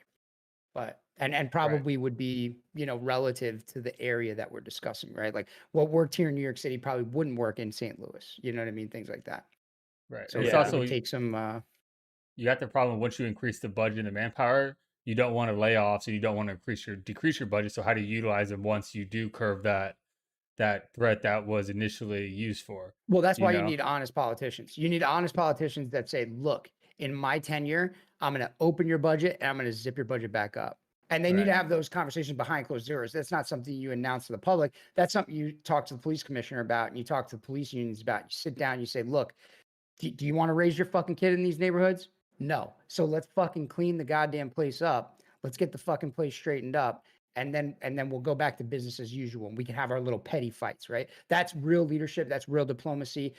Stuff that we haven't really seen in a long time in many cities around America. And so I think that's more what it would take is that good diplomacy behind closed doors with the commissioner, with the unions to say, look, I'm going to dump money on you. I'm going to dump resources and manpower on you, and you need to clean this fucking streets up. And then we need to find ways to transition these folks into other jobs around the city, other jobs around the state, and make it work. And I mean, they did it here. You know what I mean? I don't think that they kept that. You know, Giuliani hired 45,000 police officers. I don't think they kept every single one of them. Yeah.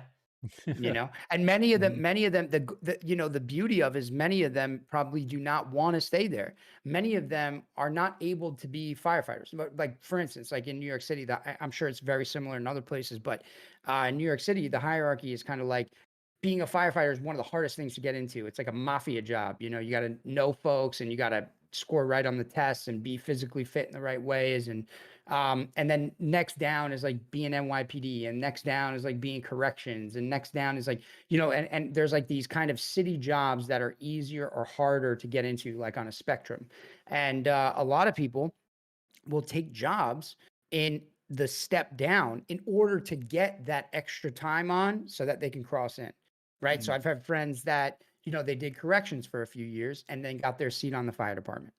So they did corrections for 4 years. They proved to the city, proved to the state that they were worth it. And then they got their fucking seat when it opened up, type of thing. So a lot of these officers might take the job just because they want to be elsewhere. Maybe they, want a future administrative role. Maybe they want, all types of things like that. Maybe they want to work in the fire department, blah, blah, blah, blah, blah. Right. You get it.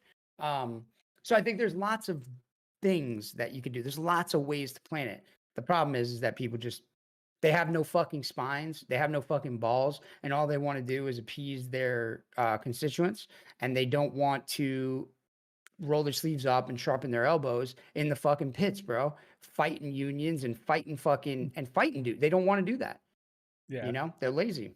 Or they're just inundated with like bullshit, like paperwork or whatever, Yeah. Which we've seen that too, where you just can't get anything done because it's just the way that things are set up. It's literally set up to that everyone in the system will die before it changes, type of thing. Right. And that's when you're starting to see these big walk-offs, like in Minneapolis and I think Portland maybe, or somewhere in Washington, where you're just having like massive number of police just walking off the job.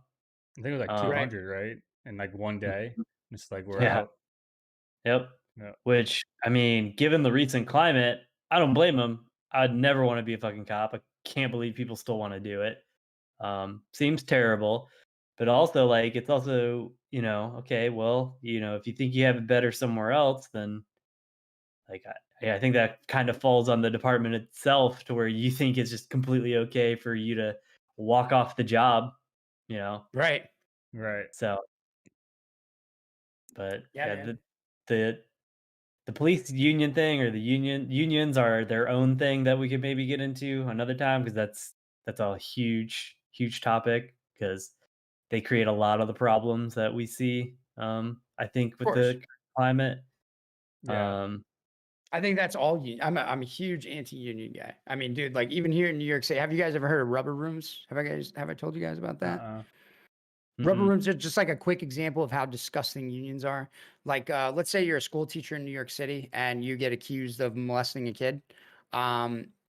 Whatever, some type of indecency. Innocent till proven guilty. I'm not saying you should go fucking go and go straight to jail or whatever. Like, I get that. But I think that this is kind of atrocious. If you're accused, the school cannot remove you or fire you or lay you off or put you on any type of leave. What happens is you go to what's called a rubber room, and you sit in these designated rooms during your working hours, and you read books or you watch Netflix or you do whatever, and you get paid the whole time. So while this case gets adjudicated, maybe it's 2 years, maybe it's a year, maybe it's 6 months, the taxpayers are funding you to sit in a room and fucking read books. And so if it turns out that you were fucking people's kids at these schools, you just got a 2-year paid vacation. You know what I mean? It's disgusting. Yeah. It's fucking disgusting that we would structure like is that the best thing that we could come up with? Like, come on, guys. It's fucking crazy. You know what I mean? Like, yeah, it's like the ultimate job security unions are of ridiculous. Like hustling by numbers to make it to where people are impossible to get fired, even when they do all there's no like shit.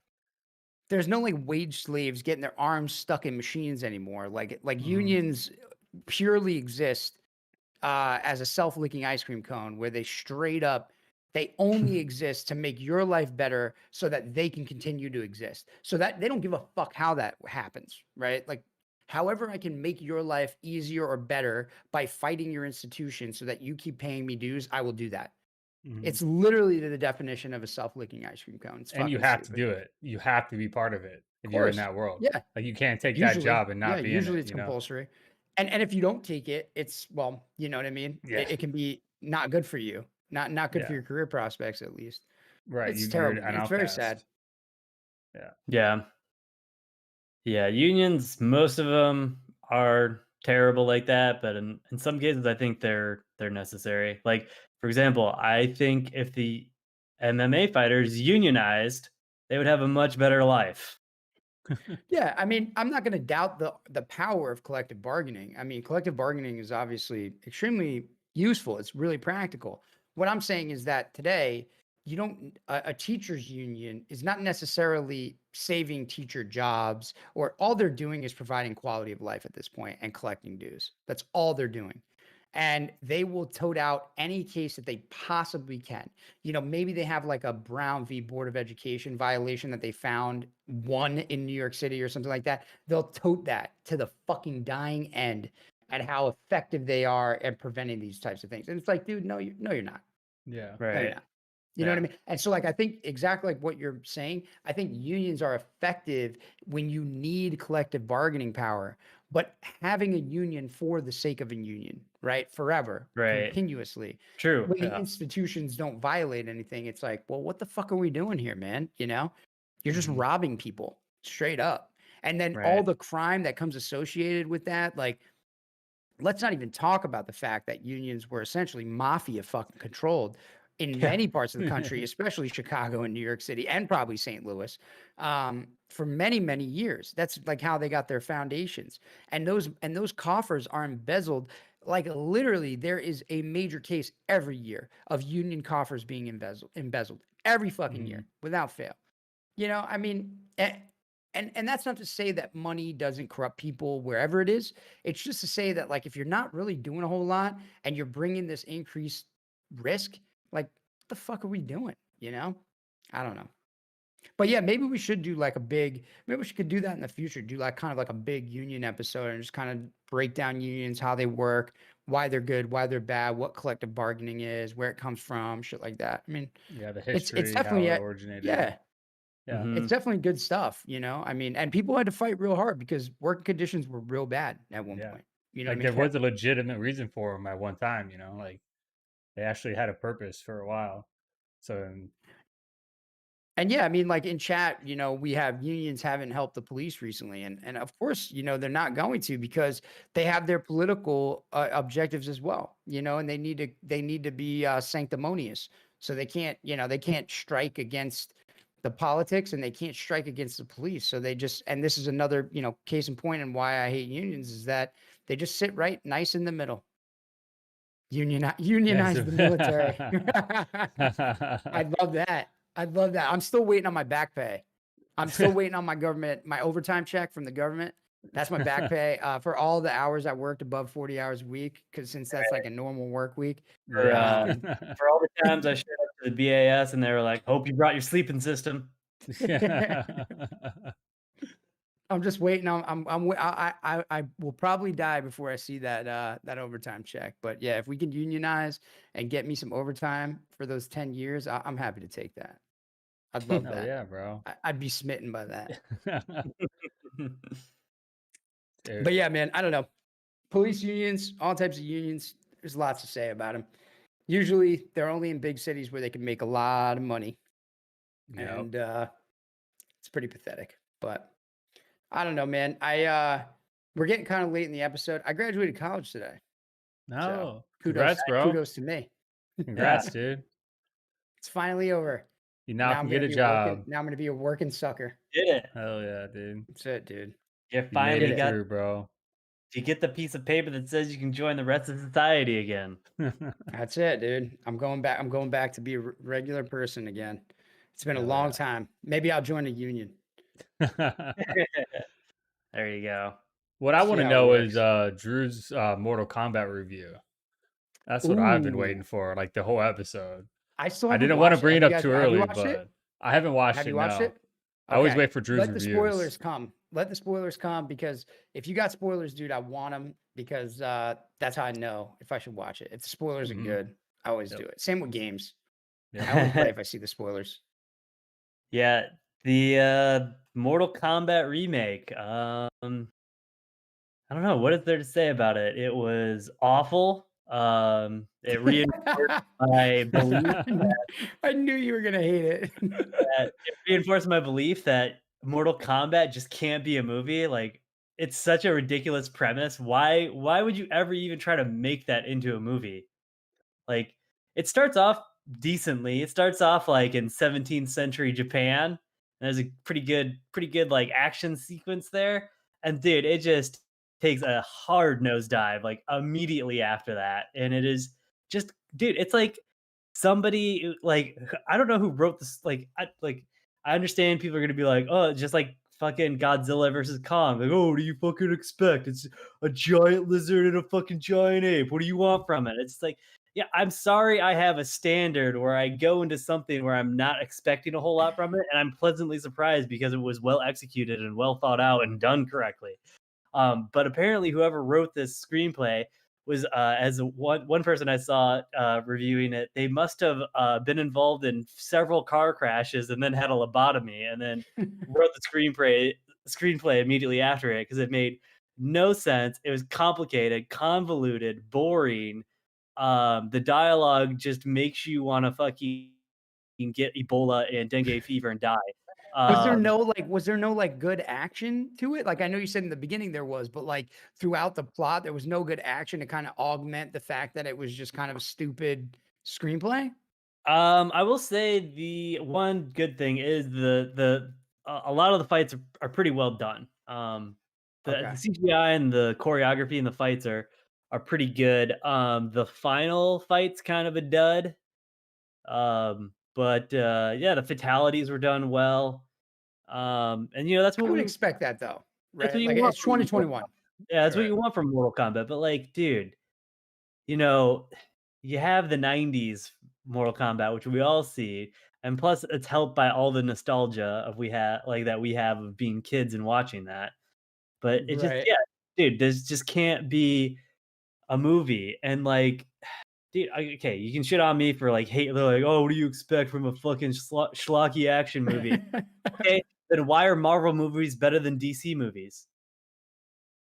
I mean, dude, I'm with Right? you. Yeah, I mean, I'm with you. I think when it comes to the like I said, I expect the high quality CGI, all that kind of stuff. It's 2021, dude.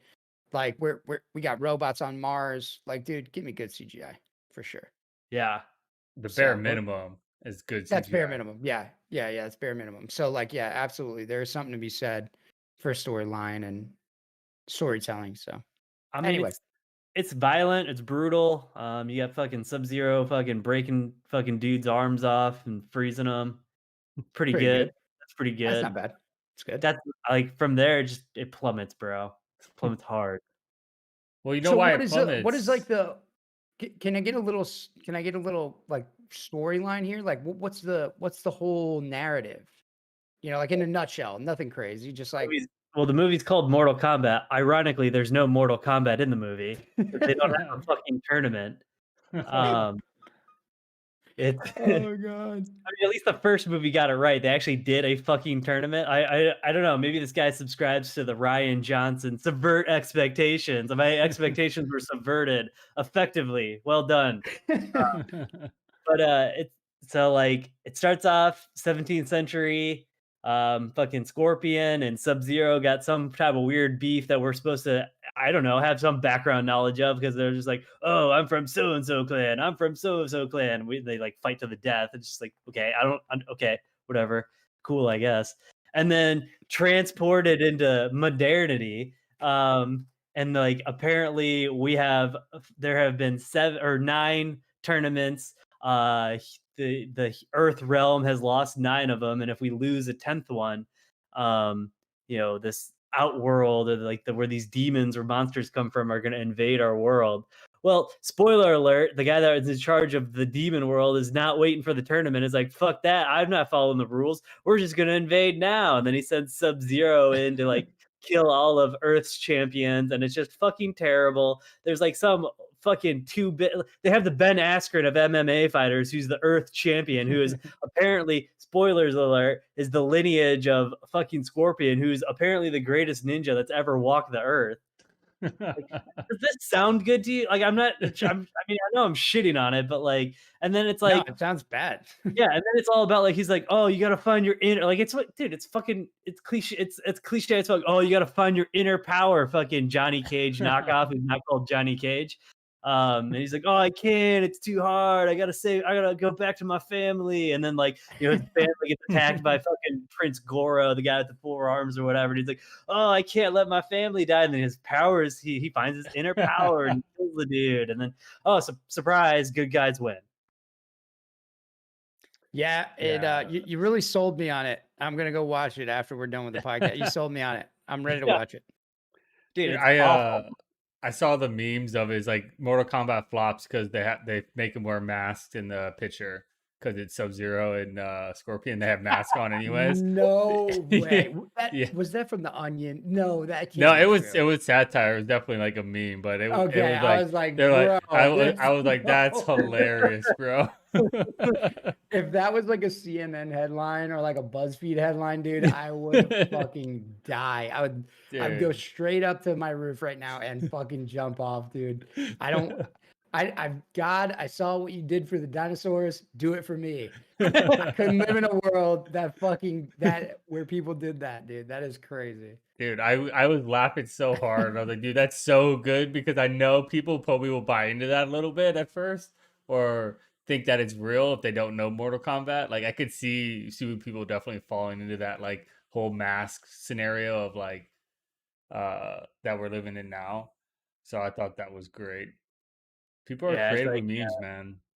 people like being like, "God Dude. damn Hollywood, bringing fucking politics into Yeah. everything.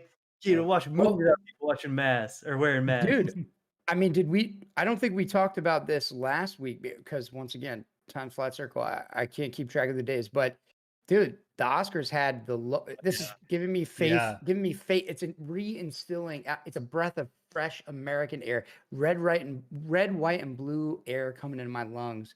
The Oscars had their lowest fucking viewer ratings, I below 10 love it. It million. was like 60% decrease. Great.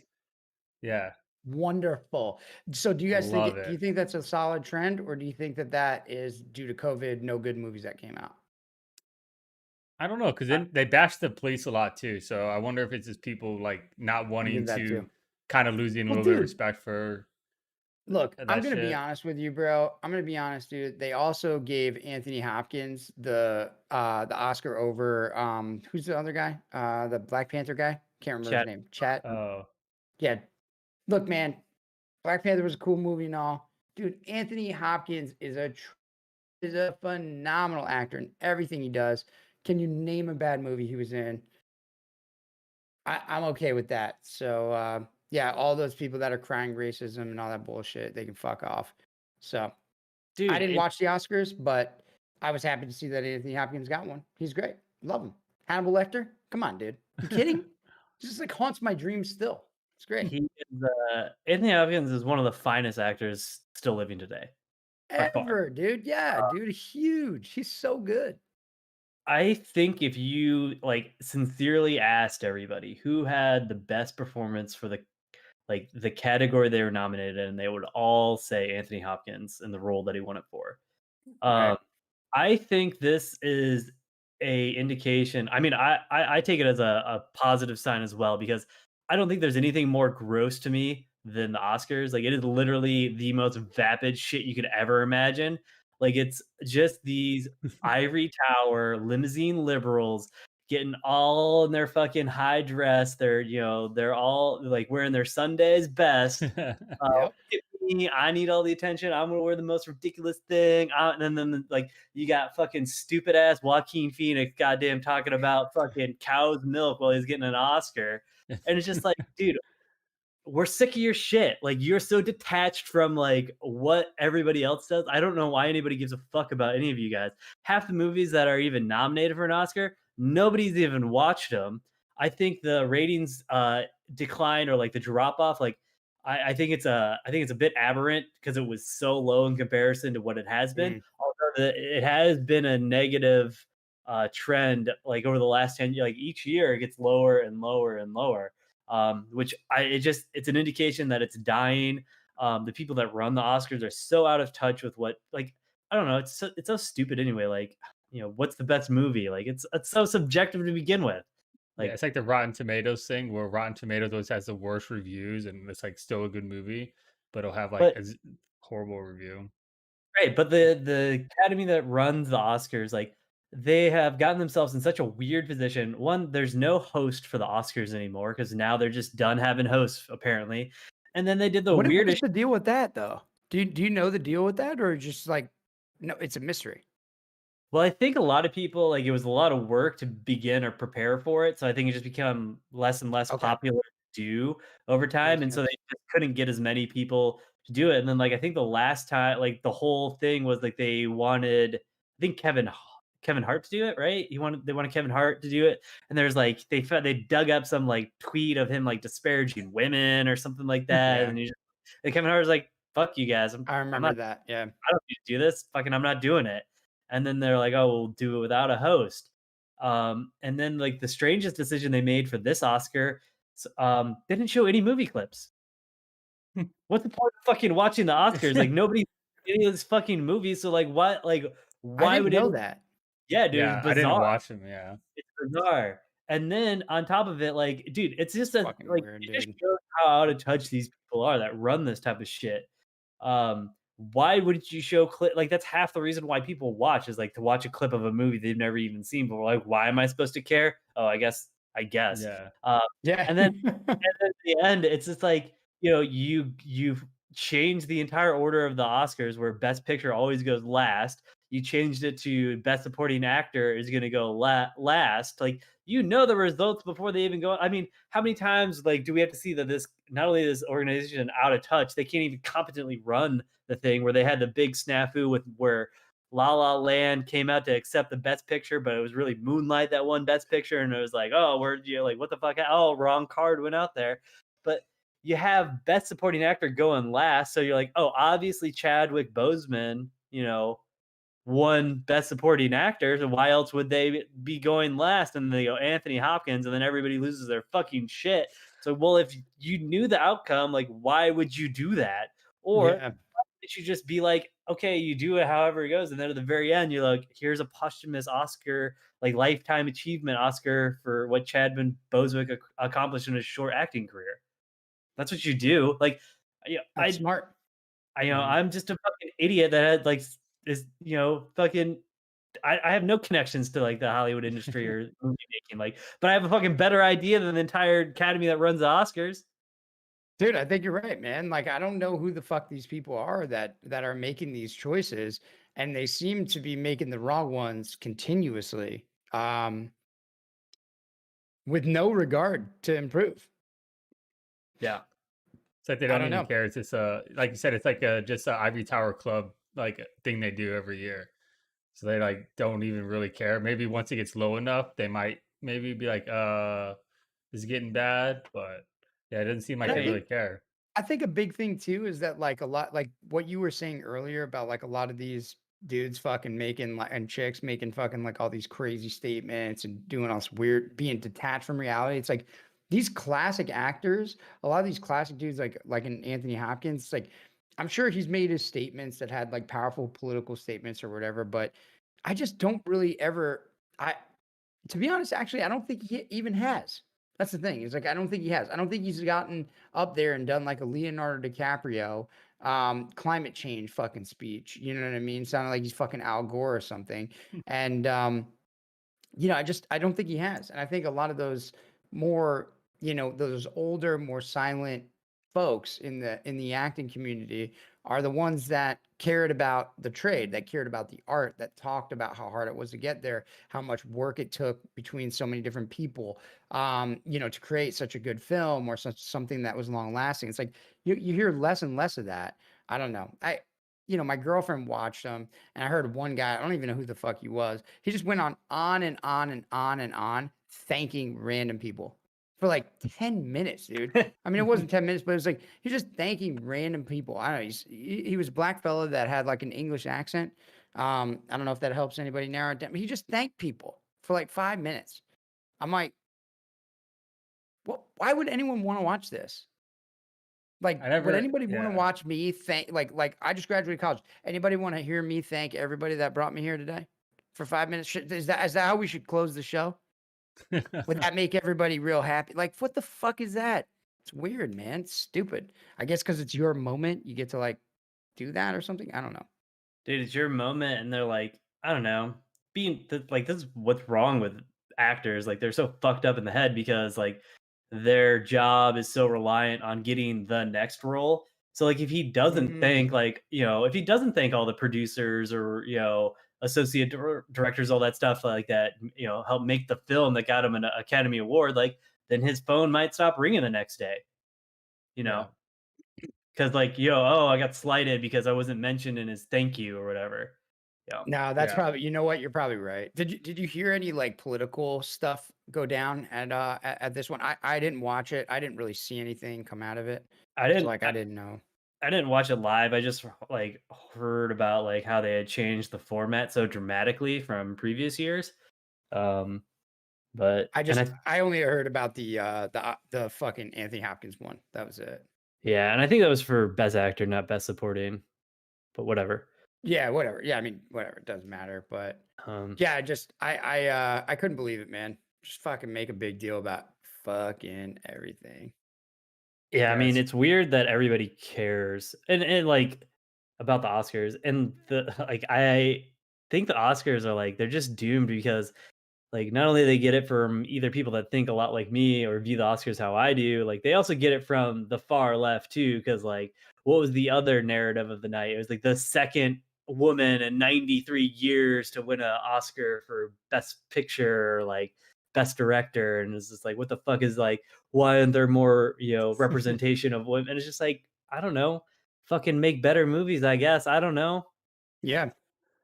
Maybe that's what we should do. Maybe we should maybe what we should do is we should throw out like our feelers into Hollywood and be like, look, man, you guys got to get in touch with the fucking common man.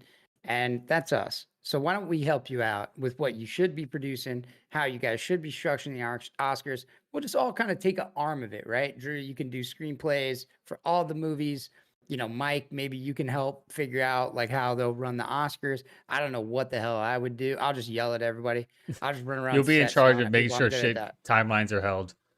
Just be yelling at everybody. We'll call it script doctors. Script doctors. There we go. Contracting agency, dude. We'll move to LA. It'll be fucking big time, big hot shots. I'll wear star glasses, be fucking sweet, dude. Oh yeah, dude. Oh yeah. I don't know. I can't believe it. But yeah, it was such a shame, dude, because I feel like Anthony Hopkins is really fucking old and just an incredible actor. Incredible. I mean, lifelong career. And I understand that this guy, Chadwick Boseman, died way too soon, but fuck, man. Like, give the old fella a break, man. Like, let him have a win, dude. Guy didn't do anything wrong. You got to make him feel guilty about putting on a good performance in his 80s. Get a fucking life, man. These people are crazy. I know. I mean, and that's another thing with like the way the Oscars was ended. So like he won the award, and like I guess he didn't either didn't know, like he didn't even have a statement prepared for it, and like they didn't have one from him. So it's just like, who is producing this? Like, what the fuck? You knew that before you aired it. Like, just a complete fucking. They're just half-assing to the point they don't even try to put on a good show anymore. They just figure everybody's gonna watch. They're like, we don't gotta try anymore. Like, fuck it. Literally like you're just literally throwing shit to the wall and hoping it sticks. Like, oh, it'll work itself out. We don't have to be prepared. We'll be surprised, just like everybody else is. It'll go over well. Right. Oh. But yeah. Well, but yeah, I think we're at time, man. I think we got a couple things that maybe we can talk about in the future when it comes to maybe some unions. Hopefully we see some better movies. I did my 23andMe. I got my results, so I'm happy to talk about that. And yes, if anybody was interested, I did have the same muscle composition as elite performance athletes. So no need to, if you couldn't tell from the video of my physique, then so you're like confirmed by DNA. So you're like what, 15% Neanderthal? Way more, dude. Way more. No, it was like my DNA is less than 2%, but I have more Neanderthal DNA than 85%. That's pretty high. That's what they said. So I'm ready, dude. I'm ready to go extinct. Let's do this. Last dance, baby. Bro. All right, guys. Yeah, we can. It's a great look into podcast. doing some of that. Yeah, we'll see everybody next week. Have a good weekend. Cheers to Anthony Hopkins. I like your movies. Thank you for listening to Subtle Propaganda. We hope you guys enjoyed the show. Make sure to like, subscribe, and follow us on our social media. You can find our podcast anywhere podcasts are uploaded, which include our pre and post show. We will be live next week at 7 p.m. Eastern. And don't forget to tell us how wrong we were in the comments. See you next time.